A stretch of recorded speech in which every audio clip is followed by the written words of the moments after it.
on this episode of Jeff Does Vegas. It wasn't really my idea, but I originally was working at just a little restaurant, and I hated it. It just wasn't good. And, I was broke and I didn't have any money. And my friend was like, hey, why don't you just dance with me? And she was working with me at that time at the restaurant. And I was like, I don't know if I can be in a two-piece, and I can't even walk in high heels, and I'm skinny, and I have no tits. I don't know how to dance. I just don't know. I don't know if I can do it. She's like, just try it out. I'll go with you, and, I'll show you how to do it. And so I was like, fuck it, I'm just going to do it, Las Vegas. It's more than just a city. It's a feeling. It's that feeling of excitement when you spot the lights of the strip out the airplane window. It's that feeling of awe as you stroll down the boulevard, taking in the sights and sounds. And it's that feeling of satisfaction, knowing that you're in the greatest city in the world. Over 42 million people from around the world share that feeling every year. And I'm one of them. Taking you to the world-famous Vegas Strip and beyond, my name is Jeff, and this is Jeff Does Vegas. Hey there, and welcome to episode number 115 of Jeff Does Vegas. Just before we get into this episode of the show, I want to thank my guest from the last episode, Heather Ferris of Vegas Aces. Heather joined me to talk about the process behind inventing and releasing a new table game. We discussed what makes for a good game, how to get your idea in front of casino execs, and the challenges associated with getting a new game onto the casino floor. If you haven't listened as of yet, hop into the archives at jeffdoesvegas.com or search out episode number 114, Big Ideas, Inventing a New Table Game, on Apple Podcasts, Spotify, or wherever you get your podcasts. All right, here we go. On to the show.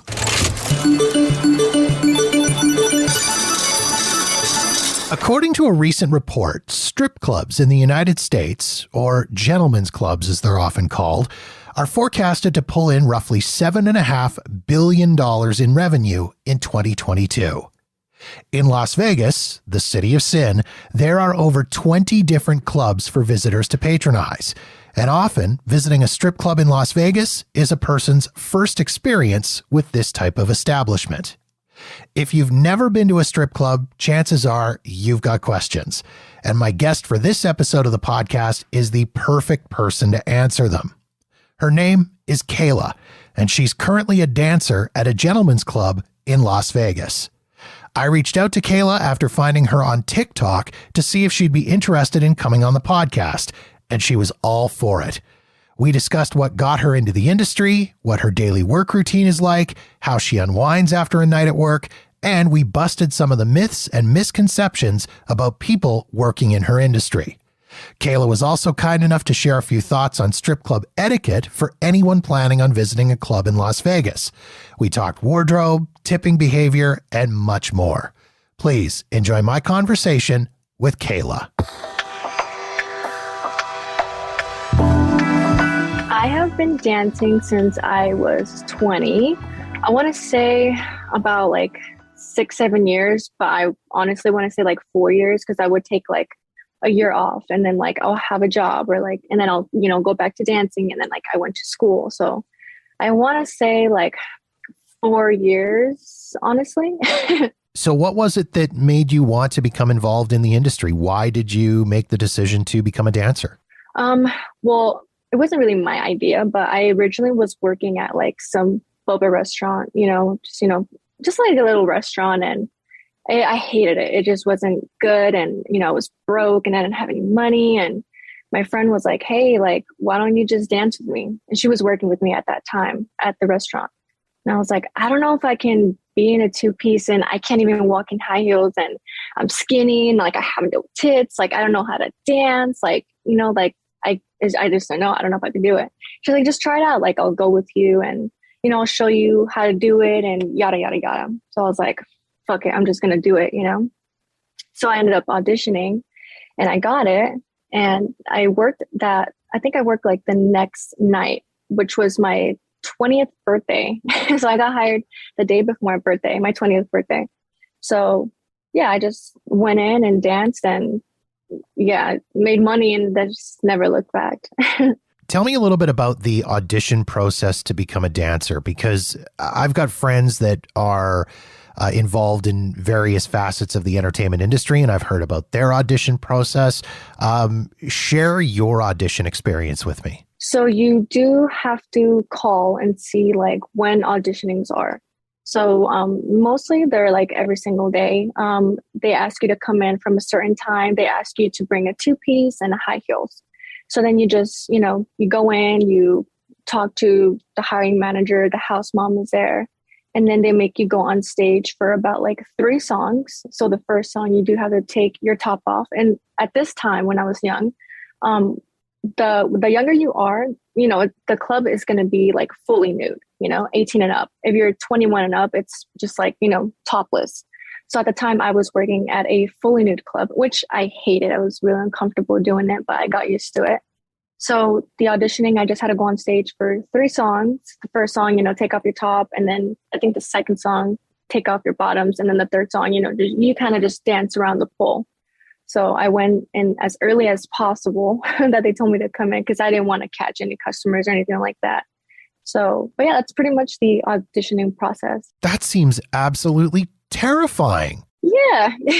I mean, you're butt ass naked on stage, like in front of strangers, and you've never done it before. Yeah, it's a lot of anxiety. I can't even imagine. I get changed in the dark, Keila. So, I mean, to have that put on top of me would just be like next level anxiety. That's insane. Yeah. You mentioned that it was a friend or a coworker that got you involved in dancing initially. Did you find it helpful to have that person able to kind of give you support and help you out as you made your way into the business? I did. Yeah. It was really comforting, because I never really thought to dance. But when she brought it up, I was like, you know what? Like, it felt good that I wasn't by myself.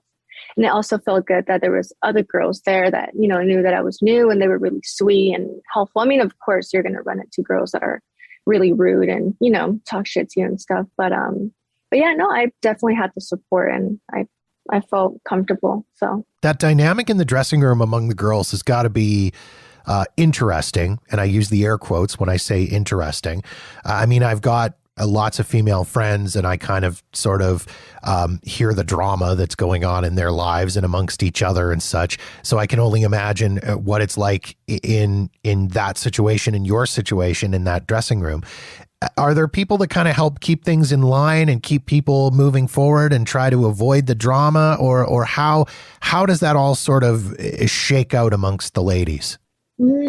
I've never really seen anything crazy happen, to be quite honest. I mean, I've worked at a bunch of different clubs and yeah, of course, like I've heard girls about to like, get physical and, talking back and forth and, disrespecting each other. But, yeah, I mean, honestly, they kind of just handle it themselves. Like if they fight, they're going to fight. I don't know what's the outcome of that. I'm assuming management will come in and be like, you guys can't do that. But some clubs, I'm assuming that are a little bit different. They're kind of like, you handle it, you do your own or whatever. I'm guessing, but I've never really seen anything that crazy. So I can't really say anything much about that.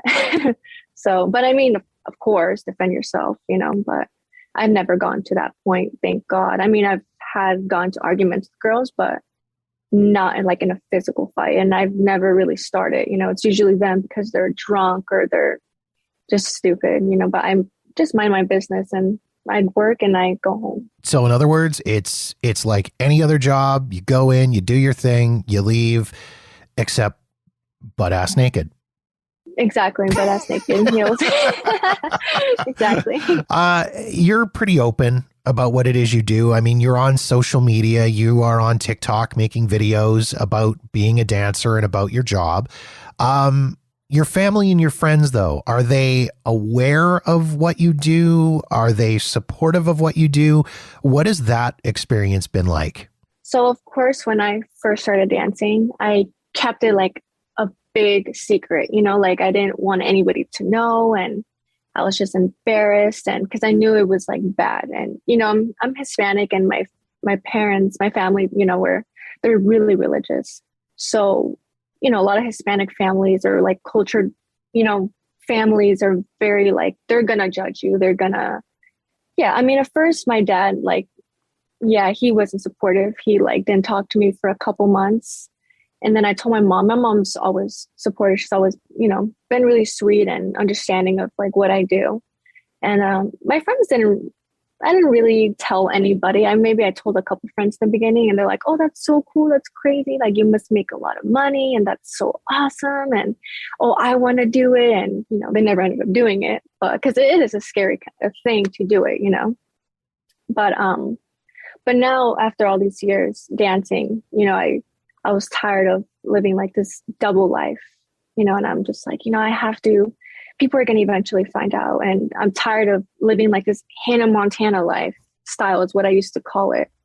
And, I would tell people, oh, I'm a babysitter, or, I would actually have a job to cover up, where all the money would come from. But eventually I ended up just saying like, hey, I'm a dancer. This is what I do. And, I appreciate you support me. And yeah. Let's talk a little bit about life as a dancer and sort of the day-to-day stuff. I mean, what does a typical work day look like for you? How far ahead of your shift do you arrive? What do you do to start prepping for a day at work? Fill us in. Take us behind the curtain, if you will, and sort of fill us in on your typical day, if there is such a thing. I try to wake up as late as possible. So I try to wake up maybe around like 12 in the afternoon or 1 in the afternoon. I'll wake up, I'll, shower, I'll eat, and then I'll, just get ready. It takes me about maybe an hour or less to get ready. I like to wear just like very minimal makeup. Some days it takes me longer if I want to go all out. But I'm a night shift, so I do have to be at work before 7 p.m. and after 2 a.m. And I don't go out on the floor until maybe like 9 or 9:30, because when I have to be there before 7 p.m. So yeah, it's so early. Like no one's really gonna be there, to be honest with you. But I kind of just hang out in the locker room, I'll eat and, kind of like go on TikTok or, make little TikTok videos and just kind of hang out. And, maybe once in a while I'll try and chit chat with the girls, but some of the girls are just not really nice. So I've, avoided to not really talk to anybody. So that's kind of like what I do when I get to work. I don't, actually go out right away. I go in the locker room, I change, wait for an hour and a half, and then I actually go out and work. And then on the other side of things, how do you unwind after a night at work? I just, I go home, I shower, of course, I eat what I call my breakfast, because I get home, really, really late. So I get home maybe around like 6, 7 or 8 a.m. And then, I just eat, I, watch YouTube videos or, Discovery Plus or, just play on my phone. And I don't actually go to sleep until maybe like 10 in the morning. And then I just kind of fall asleep and I wake up super late, like maybe like 4 in the afternoon that day. So that's kind of how I unwind. I just chill and eat and go to sleep. Working weird hours like this and sort of having strange shift work can really mess with your body and mess with your routine and can really have a negative effect on you. Do you have any kind of routine that you follow to stay in shape and stay healthy? Do you have a specific diet that you follow? What do you do to sort of maintain your dancer's physique? Honestly, I'm naturally skinny. So I don't work out at all. So I can basically eat whatever I want and, not gain weight. So I don't work out. I don't do anything. I used to, but I'm really lazy. And my workout is the club. I'm constantly dancing and dancing and dancing. And, of course, I'm like kind of sweating and, I'm hot. So to me, that's like, oh, I'm working out, I'm sweating. Okay, it's a workout for me. So you're naturally skinny and you can eat what you want without gaining any weight. Keila, you have upset a lot of people by saying that, including me. Okay. Are there any particular parts of being a dancer that you really, really love? I mean, it's a very different job and every job has its positives, but what are some of the parts that you really enjoy? Well, of course, having my own schedule, the money, of course, all the things that I can buy, I just have all the time in the world, I can, spend time with my family, I feel really, confident and beautiful when I'm on the floor, I feel like I like rule the world, in my one piece and my high heels and like everyone's looking at me. So, growing up, I've always been really skinny and funny looking, I had braces and, I was really, just not confident at all, like we all are, we're humans. But I think just feeling really confident and feeling like I'm the best is probably my favorite thing about work for sure. It's very interesting that you bring up the point about confidence and feeling empowered, because I think that there is a stigma surrounding certain jobs such as yours, or even in a previous episode, I had a conversation with a Las Vegas escort. And there's this stigma that surrounds those types of jobs where they feel like the women are being repressed or controlled or put down. But everybody that I've spoken to that works in those industries has said, nope, this is the most empowering thing I've ever done. I feel completely in control and I absolutely love what I'm doing. Yeah, it's true. I feel very like I used to really care about what people used to think about me back then. But after doing what I do and seeing everyone, when I started like social media and stuff, putting myself out there, being me, it's like, wow, even people that I meet at work are like, that's so crazy or customers, that's so crazy that you do this. Like, you're so beautiful and like, you're so like, you don't care. And I wish I can be like that and confident. It's like, wow, like I feel so good about myself. It feels really cool, I guess, to have that power. So yeah, it's definitely awesome. Other than the idea that girls are working in this industry and they're being controlled or they're being repressed, there's a lot of other myths and misconceptions about people working in the industry. So I thought it might be interesting to kind of take an opportunity to sort of bust those myths. And I don't know where those myths come from, if they're from TV or movies or just general beliefs, but there are a lot of other myths. For example, girls are poorly educated, or they're all addicted to drugs and booze, or that just because a girl is a dancer, that means she's also a prostitute. I mean, I'm sure there is some of that in the world, but from what I've sort of read and the people that I've gotten to know, that is not even close to being the case in the majority of cases, is it? Yeah, no, it's definitely not true. A lot of us, we have families, some of us, have a career, we go to school and, we have jobs and, dancing is just like our backup. People automatically think like, oh, she's a prostitute. I had people, like last week when I worked, oh, how much to take you home with me? 2,000. And it's like, no, like, is this what you think we are? Like, we're not just a piece of meat you jack off to and that's it, But yeah, no, we definitely have a life. We're human just like, everybody else. We're normal.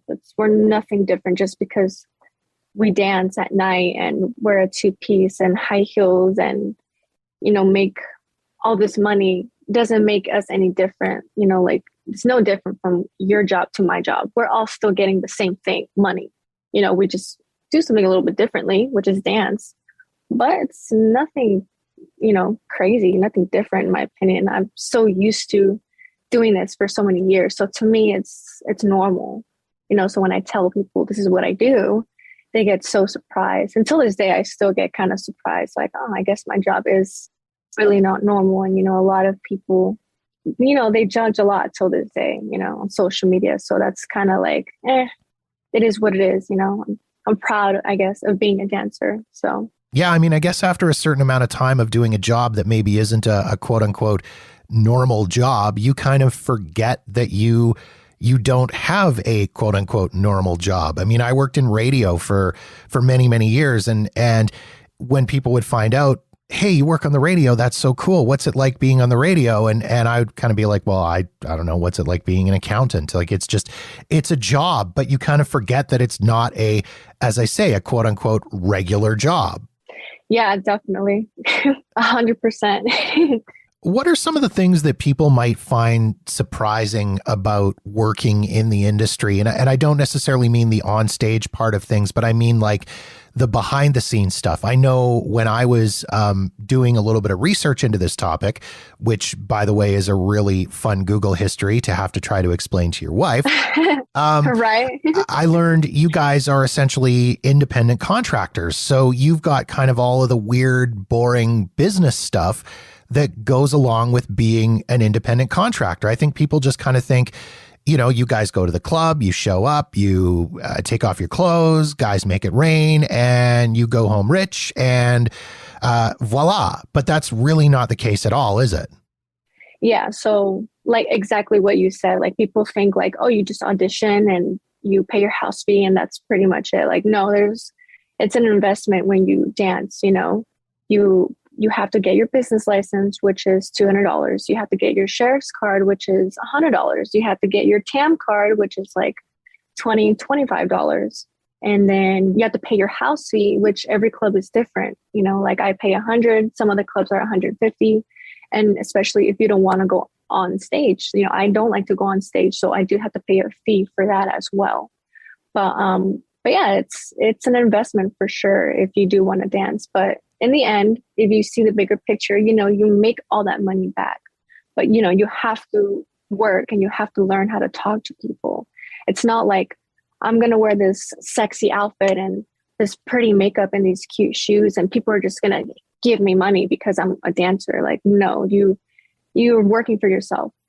No one's helping you. You have to go out there and talk to people, convince them, get them drunk. And then, that's basically what you have to do. It's how you make money every night. And of course, there's some nights where you don't make money. I've had nights where I've literally paid $100 house fee and then I made zero in like probably 10 or 8 hours. I was so sad. But of course, there's some great nights. The most I've made was like 5,000 something in a couple hours. So it's like a hit or miss. Some nights you make 200, some nights you make 600, some nights you make 10 grand. It's a really hit or miss. And then in addition to all those costs and fees that you guys are paying, like you say, the business license and the sheriff's card and paying the house fee. And of course, you pay taxes as well on the money that you earn.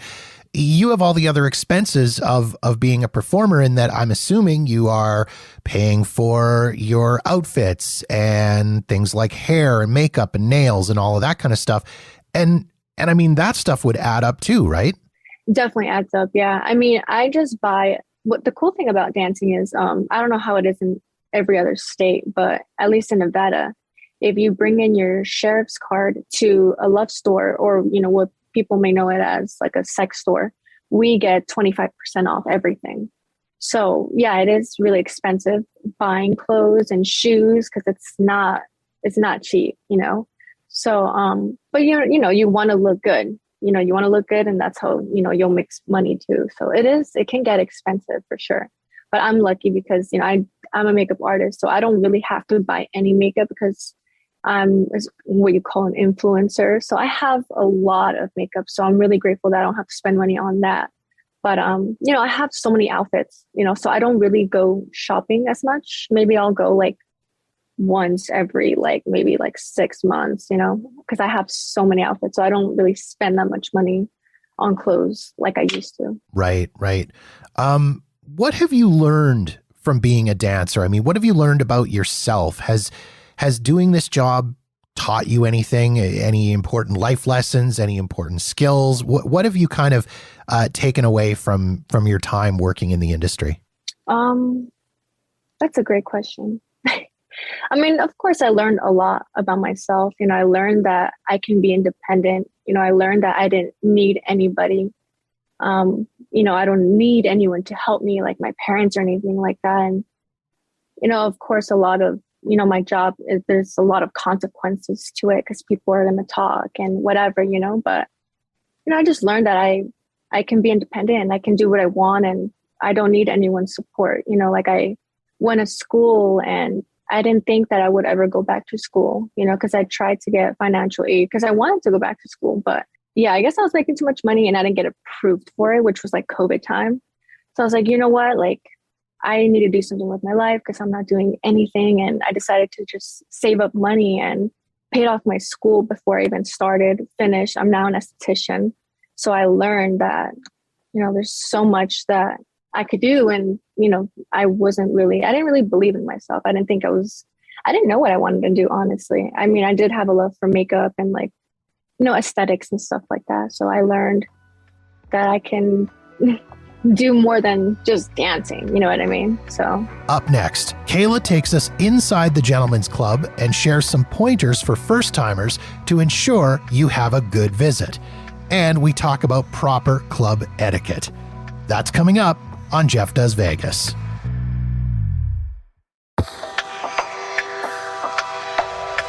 So now that we've had these deep discussions, Keila, and we've learned all about you, I wanted to have a conversation with you about Gentlemen's Club etiquette. Going to the club is a big part of the Vegas experience for a lot of people. And there's a very good possibility that if somebody is going to a club in Vegas, it may be their first time. And that first trip to the Gentlemen's Club can be a little bit intimidating. I mean, there's a lot to know. There's a lot to remember. There's lots of unwritten and written rules about, you know, how to act and how to dress and how to behave. And I thought, who better to have that conversation with than somebody that actually works in the club and works with the guests of the club.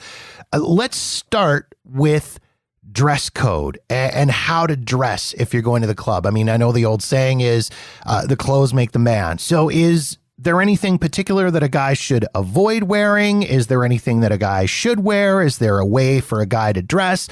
Let's start there. Well, I think they should definitely just wear something nice, you know, like a collared shirt or like a nice t-shirt, some jeans. Don't wear shorts. Please don't wear shorts because that just looks so weird. Like, I don't know. I don't like guys with shorts or like khakis or whatever. Definitely wear some nice shoes. Definitely don't go all out. Like if a dancer sees you, like a guy with like a bunch of his friends and they're wearing all this expensive jewelry and expensive shirts and like expensive shoes. And I fucking hate when I see a guy wear like an expensive bag, like a Louis bag. Those guys will not give you any money. That's like, as soon as a girl sees a guy like that, they're all just like a joke. Like they're all coming in looking like, oh, look at me in my expensive clothes. But they don't even give you any money. They just buy drinks and like try to take you home. And a lot of them, if you dress like that, like we will automatically think you're a pimp because we do get a lot of pimps in the club. And it's just really annoying because it's just annoying, you know, like we don't need a pimp for what? Like, you know, we're our own pimps, you know, like we do our own thing, you know what I mean? But definitely just, you know, look nice, look presentable, and don't look too flashy because you're not going to get any girls to go up to you. Let's talk tipping. Vegas is, of course, a tipping-based economy. Lots of interesting conversations surrounding tipping, and I've actually done complete episodes on tipping etiquette, but we did not get into tipping in the context of the Gentlemen's Club environment. Who are we tipping? Why are we tipping? What are we tipping for? And I guess the big question, Keila, how much are we tipping? So if a girl goes up to you and she's talking to you, you know, if you're talking to her for a good like 20, 30 minutes, at least give her or us like 20 to like $50. And that money is for our time, you know, talking to you, hanging out with you, spending time with you. And especially if we go in the VIP, you know, of course, it's going to be a little bit more expensive. For sure, give us 20%. So in the VIP where I work, you know, it's 15 minutes for 100, half an hour for 250, an hour for, you know, 1,000. Every girl charges different. You know, it's really different. But whatever, if let's say you go in for half an hour and the girl charges 400, you have to give her at least 20% of that. And you do have to buy like a 1 or 2 drink minimum. And whatever we make in the VIP, we do have to give 20% of that to the bouncers, which are like a hosts, I guess, who are in the front. You know, they take us to the room and everything. So if we don't give them 20% of that, it makes us look bad. It makes us look cheap, and they won't want to work with us. So we definitely have to tip them too. So it's always good to at least give us 20%. And if you don't want to dance, and if you're not looking for that or whatever, then go sit at the bar. Every guy who sits at the bar, no one really goes up to them, because those are the guys that usually just eat and have a drink and then just waste every girl's time and are honestly just disrespectful and really boring and a waste of time, honestly. So at least 20%, at least $5 if you're that cheap. You know what I mean? So yeah. I know from my own limited time spent in a gentleman's club that a lot of the experience involves conversation. And that's generally how the interaction begins. One of the ladies comes over, has a seat, and strikes up a conversation. Is there anything that a guy shouldn't talk about or shouldn't ask about with a dancer at a club? Don't ask us what our real name is, because we're not going to tell you. You know, I always get guys who are like, oh, what's your name? And then I tell them my stage name. They're like, oh, is that your real name? How much money do you want for your real name? And it's like, you know, don't ask us that question. You know what I mean? Don't ask us stuff about our personal life. As soon as they say, oh, do you have a boyfriend, or are you married? And it's like, for us, it's scary to tell them if we do, because a lot of them are like, oh, you're married. Oh, you're engaged. Oh, you have a boyfriend. I don't want to be with you. I don't want to talk to you. So definitely don't ask us if we're in a relationship or whatever. You know what I mean?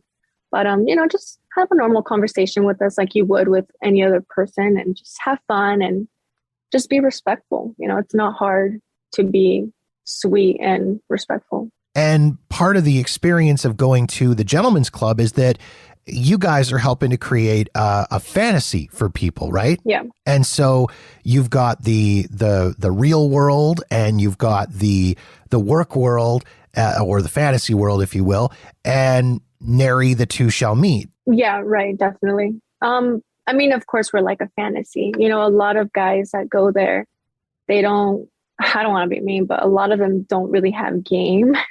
And they probably go there, you know, and I know this because a lot of guys tell me, you know, oh, I don't really talk to girls, or like I have anxiety, or I get scared. So, you know, I know that I can come here confident, knowing that all these pretty girls are going to come talk to me and yada, yada, yada.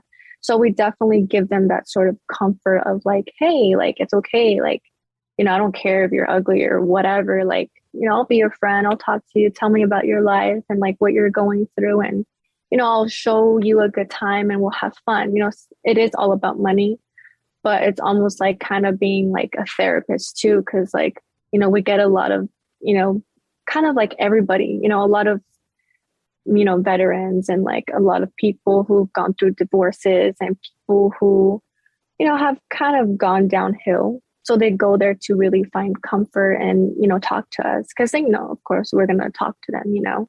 So we do definitely learn a lot about strangers, you know what I mean? And I can see why they feel comfortable talking to us because they're never going to see us again, you know what I mean? So they know that we're not going to tell their little secret to, you know, whoever they're keeping it from. Something I want to briefly touch on is cell phone etiquette. And you'd think that this would just be common sense, but as a friend of mine that I used to work with used to say, they should call it uncommon sense because so few people actually have it. Way back in the day when I was first started going to gentlemen's clubs and cell phones with cameras were a thing, you couldn't take your phone out of your pocket. And if you did, you had a bouncer on you, basically dragging you out and tossing you out of the club. Nowadays, cell phones are everywhere. Smartphones are everywhere. People are constantly on their phones. Is this a thing in gentlemen's clubs now, or are people overall pretty respectful and keep the phones put away? A lot of guys, when they first come in, of course, they're like playing on their phone and stuff like that, or doing transactions, you know, because they're using their cards and, you know, their cards are, you know, frauding or whatever. But it's mostly like they don't really use their phone that much. Some of them do when they're like done having fun, that's when they'll play on their phone. So if a girl sees a guy like on his phone like the whole time, we know like, oh, he's already spent all his money. Like, so we know not to go up to a guy like that. But a lot of guys don't really go on their phone, because they're there to see us and they're there to hang out with us and drink and eat and just have a good time. So we don't really have that issue. But you're not really supposed to take out your phone in the club. Definitely you can't be recording. You will get kicked out for sure if you're recording. But yeah, some guys do ask like, oh, can we take a picture? Or, oh, can we take a video? And it's like, no, like you can't do that. You know what I mean? So those are kind of like the yeses and the nos of like, taking out your phone and when not to take out your phone or whatever, It is absolutely mind-blowing to me that somebody would think it was a good idea to whip out their phone and start trying to take video or take pictures or ask for selfies with the girls. Like where are their heads? Up their ass, probably. No kidding. And I mean, honestly, you get into a large enough group of people, whether it's a bachelor party or guys trip or whatever, chances are there's going to be one or two guys there who don't want it known that they are attending a gentleman's club and definitely don't want photos floating around of the event. 100%. Yeah. A lot of guys come in who are like married or have girlfriends. And, when they tell us they're with the party, we're always like, oh, does she know you're here? And they're like, oh, no. And it's like, okay. So a lot of the guys that come, like they're married and their wives don't know or whatever. I mean, which we don't care, but it's like, it's kind of funny. You know what I mean? So. What about coming in as a couple? Is that something that happens often? Do you see a lot of husbands, wives, boyfriends, girlfriends coming in together and hanging out in the club? The couples are my favorite because those are the ones that actually spend a lot of money. So they're the breadwinners for sure when they come. They're really fun. They're really sweet. They're respectful. And I love seeing couples. They're just so fun to hang out with. And they're so giving, So when I see a couple, I'm like, all right, I'm going to run to them because I know I'm going to make like $200-300 out of them or whatever, So, and it's always the girls convincing the husbands or the boyfriends, oh, come on, let's go have fun or this and this and this and that. And it's like, okay, cool. It's like they help us out. And then I'm like, you should be a stripper. So that's awesome. I know I've been to the club a couple of times with friends of mine who have brought their significant others, wives or girlfriends or whatever. And I know the dancers do tend to be a lot more attentive to the table. And it's a much different experience when you've got a couple of ladies sitting at your table with you. Absolutely. I honestly can say that I've probably made most money with girls, and it's easier to make more money with the girls because girls, they see other girls and they, a lot of girls don't go to strip clubs. So when they go, it's like, oh shit, okay, fuck it, I'm going to spend all my money here. You know what I mean? Unlike a guy where they're just like, oh, $20 here, $50 here. And it's just funner with girls too. The trip to the Gentlemen's Club in Las Vegas is often a group outing, whether it's, again, just a group of guys going out for a specific event like a bachelor party, or if they're just going out for an evening at the club. Is there such a thing as too big of a group or too small of a group? I mean, is going to the club by yourself weird? It's not something I would do personally, but is it a common occurrence? Let's talk about group size. Honestly, it doesn't really matter. Even if a single guy comes, like it's okay. We find it like normal because a lot of guys do come by themselves.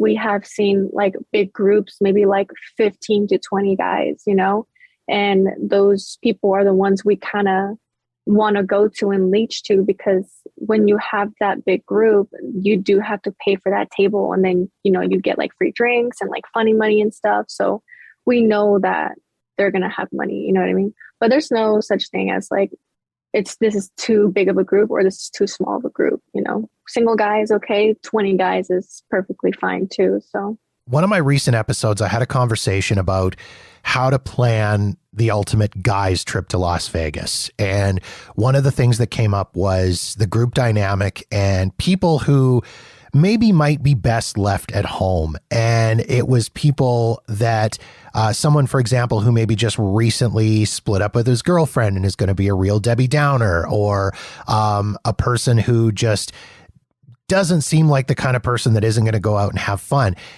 Is there any type of person that maybe you should be leaving back at the hotel room? Somebody that you're like, we should not have brought Dave. Is that a thing when it comes to going out to the club? Definitely, if Dave is not looking to spend any money and he doesn't do dances and he feels uncomfortable or like too cool to like, oh, I don't do dances, definitely don't bring Dave to the club.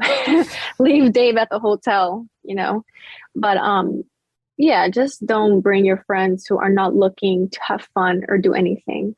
You know what I mean? We get a lot of guys that are like, oh, my friends dragged me here. I didn't even want to be here, but I didn't want to be by myself at the hotel. And it's like, I always tell them, I'm like, why are you here then? Like, why didn't you just stay at the hotel? Like, the club is busy. Like, this chair can be for someone else who's willing to spend the money. So like, if you're not willing to spend like $200-300, then like, why waste your time here?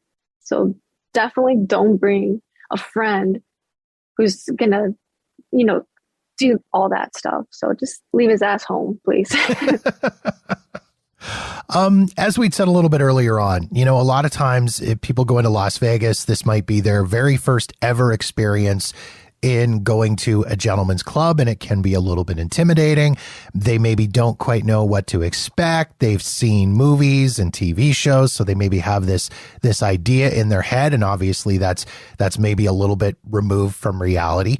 Do you have any tips or tricks for people who are making their first trip to a gentleman's club? Well, when a guy first in, for the first timers, you're definitely gonna, see, it's gonna be really dark. You're gonna have a lot of girls going up to you like, hey, baby, do you want to dance? Or where are you from? Yada, yada, yada. So you're gonna have a girl at your lap at least the entire time you're there. You might get annoyed a little bit and you might kind of like it. I don't know. I think it might be a little bit scary if it's your first time. But if you're an open book and, you like to have fun and you're just open, then it's not that scary. It's kind of like the movies, it's pretty girls and, the pool and the waitresses, they ask you if you want to drink, if you want to eat and that kind of stuff. So yeah, just expect a lot of girls to go up to you and at least give them like $20 to chat with them. So just don't waste their time. So long story short, then go in with an open mind and be prepared to have a lot of fun and enjoy yourself. Definitely. Yeah. Keila, this has been an amazing conversation and I've really enjoyed chatting with you and getting to know you and getting your insight on the world of gentlemen's clubs. And hopefully, if anything, if people can pull anything from our conversation, it's that if they are planning to go to a gentleman's club or thinking about going to a gentleman's club, just do it. Go in with the right attitude and be prepared to enjoy yourself and have some fun and meet some interesting people. Yeah, absolutely. 100%. And thanks for having me. And again, no one should be scared going to the club. We're not going to eat you alive or anything. We want you guys to have a good time. We want you guys to drink and enjoy yourselves and enjoy the conversations. You might meet your new best friend or whatever it is. So you can learn a lot from us. And just like us, we learn a lot from you. So thank you, Keila. Thank you. It was a pleasure being on your podcast. It was fun.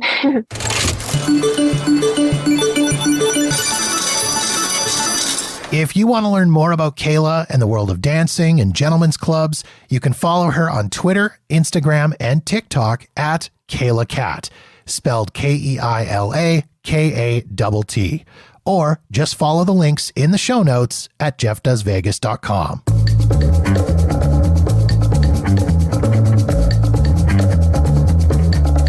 And that wraps up another episode of Jeff Does Vegas. If you've got feedback on this episode of the show, or any other episode for that matter, or you've got suggestions and ideas for topics you'd like me to cover on the podcast, please feel free to reach out to me via Facebook, Twitter, or Instagram at Jeff Does Vegas, or drop me an email directly at jeff@jeffdoesvegas.com. In the meantime, thank you so much for checking out the show. Be sure to follow us wherever you get your podcasts so you'll know the moment new episodes are available. And don't forget to visit jeffdoesvegas.com for past episodes and show notes. My name is Jeff, and this has been Jeff Does Vegas, a Walker New Media production.